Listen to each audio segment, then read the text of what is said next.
Hi guys, welcome back to my YouTube channel. Today is my special one's birthday. ඉතින් ඒකට මම හිතුවා මගේ අතින් මෙයාට කේක් එකක් හදනවා කියලා.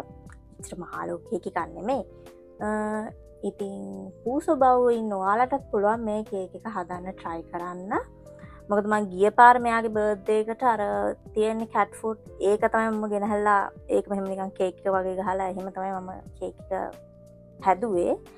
හැබැයි ඒකෙන් මෙයාවත් අපේ ගෙදර කිසිම පූසෙක් එතකොට බව්වෙක්වත් ඒක කෑවේ නැහැ. ඉතින් මං හිතුවා ඒ වැඩේ ආයෙ කරන්නේ නැතුව මෙයාලා කැමති විදිහට, ඒ කියන්නේ අපේ එක්කෙනා කැමති විදිහටම කේක් එකක් හදනවා කියලා. ඉතින් ඒක නිසා තමයි මම මේ තීරණය ගත්තේ. මොකද මම මේ කේක් එක හදනවා දැක්කා TikTok එකේ. ඉතින් මං හිතුවා ඒක හදලා බලන්න කියලා. පොඩි පොඩි දේවල් ටිකක් තමයි ඒකට ඕනි කරන්නේ. ඉතින් අපි බලමු මේ කේක් එක හදන්නේ කොහොමද කියලා.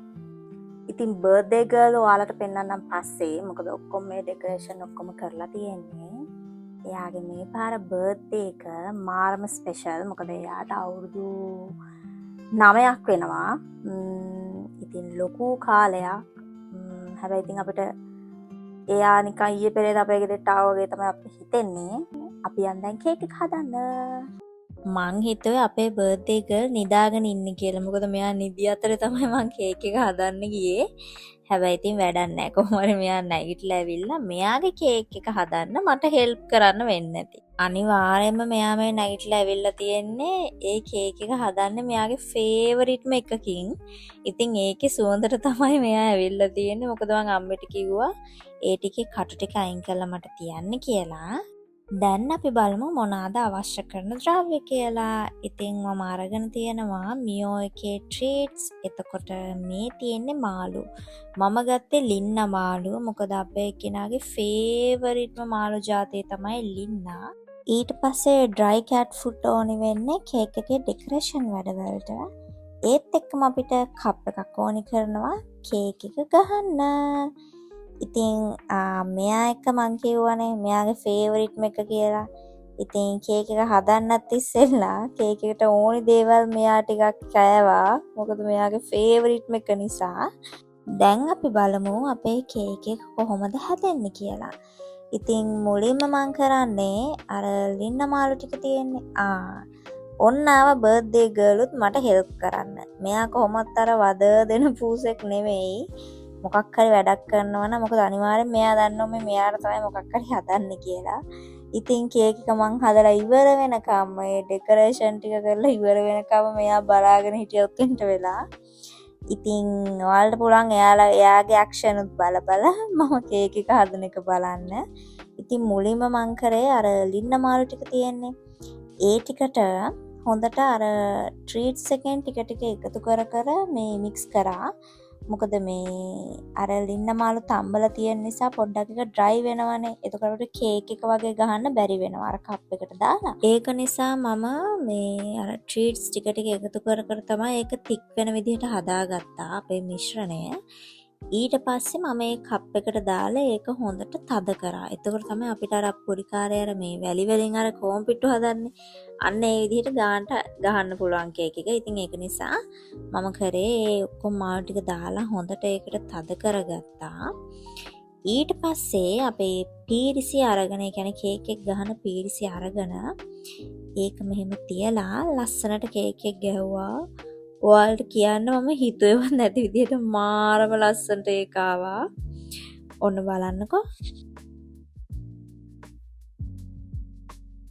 දැන් මම මේ කේක් එක ඩෙකරේට් කරනවා. ඉතින් ට්‍රීට්ස් එකෙන්ම තමයි ඩෙකරේට් කරන්නේ. මොකද ඒකේ තියෙන්නේ අපි ඒක කැඩුවට පස්සේ මේ අර අපි කේක් වල ලෙටර්ස් ලියන නොසල් එක තියෙන්නේ. අන්න ඒකේ වගේම හීනියට එනවා. මම ඒකේ ලියන්න ගියේ හැපි බර්ත්ඩේ කියලා අපේ මෙයාගේ නේම් එක ලියන්න ගියේ. හැබැයි ඒක පොඩ්ඩක් ඉඩ මදි. ඒක නිසා මම වෙන ඩෙකරේෂන් එකක් තමයි දැම්මේ. ඉතින් කේක් එක ඩෙකරේට් කරන අතරතුර මට හිතුණා අපේ මේ බර්ත්ඩේ ගර්ල් ගැන පොඩ්ඩක් කතා කරන්න. මොකද මෙයා අපේ ගෙදරට ආවේ 2016. ඉතින් අවුරුදු 9ක් වෙනවා.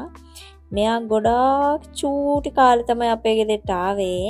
මම ෆොටෝ එකක් දාන්නම් පැත්තෙන් 2016 මෙයා ගත්ත පළවෙනිම ෆොටෝ එක තමයි මේ ෆොටෝ එක. ඉතින් දැස්ස දවසක තමයි මෙයා අපේ ගෙදරට ආවේ. පව් කියලා තමයි ගේ ඇතුළට ගත්තේ. හැබැයි අද වෙනකම් මෙයා ගෙදරින් එළියටවත් ගියේ නැහැ. මෙයා ගෙදරම ඉන්න පූසෙක් තමයි. ඉතින් වොෂ්රූම් යන්න ඕන වුණාම විතරයි මම එළියට යන්නේ. ඒ හැර මෙයා ගෙදරින් පිට යන පූසෙක් නෙමෙයි. අනිත් එක තමයි මෙයා ළමයි දෙන්නෙක්ගේ අම්මා කෙනෙකුත් එක්ක එක්කෙනෙක්ව නම් අපි දුන්නා. අනිත් කෙනාව නම් ඉන්නවා. ඉතින් එයාගේ ෆොටෝ එකකුත් මම දැන් දාන්න. එයා නම් ගොඩාක් ලොකු පූසෙක්. මෙයාත් එක්ක බලද්දී මෙයා අම්මා එයා දුව වුණාට එයා අම්මා මෙයා දුව වගේ. මොකද මෙයා චූටි, මෙයාගේ පෙනුමත් චූටි. ඉතින් මේ දෙන්නටම පස්සේ ආපු එක්කෙනෙක් තමයි මෙන්න මෙයා. Oh my god, so cute birthday cake. මාරම cute අනේ. ඉන්නේ තියන්නේ කැල් එක night birthday. ඉතින් ඔයාලා පල්ලෙහාන් කමෙන්ට් එකක් දාන්න කේක් එක ලස්සනද කියලා. ඉතින් මේ වටේ ඩෙකොරේට් කරලා තියෙන්නේ මේ dry cat food වලින්. So අපි දැන් මෙයාගේ බර්ත්ඩේ එක සෙලිබ්‍රේට් කරමු. ඉතින් ඇත්තටම පූස බව්වෝ ඉන්න ඔයාලටත් පුළුවන් මේ කේක් එක හදන්න. හැබැයි මම නම් රෙකමන්ඩ් කරන්නේ මේක පූසෝ ඉන්න කට්ටිය විතරක් හදන්න කියලා. මොකද බව්වොන්ට මෙච්චර පොඩ්ඩක් කෑම කාලා හරියන්නේ නෑනේ. හැබැයි යාලටත් ඉතින් හදන්න පුළුවන් ලොකු බෝල් එකකින් ලස්සනට කේක් එකක්.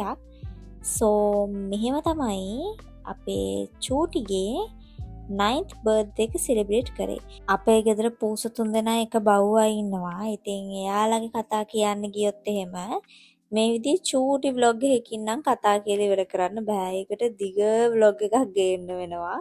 ඉතින් මේ vlog එකේ ඕනේ උනේ මං හදපු ලස්සන කේක් එක ඔයාලටත් පෙන්වන්න. මොකද ඔයාලටත් පුළුවන් මේ විදිහේ කේක් එකක් හදන්න. ඔයගොල්ලන් ගෙදර පූසෙක් ඉන්නවා නම්. So I hope you guys enjoy this video. Thank you for watching. Bye bye.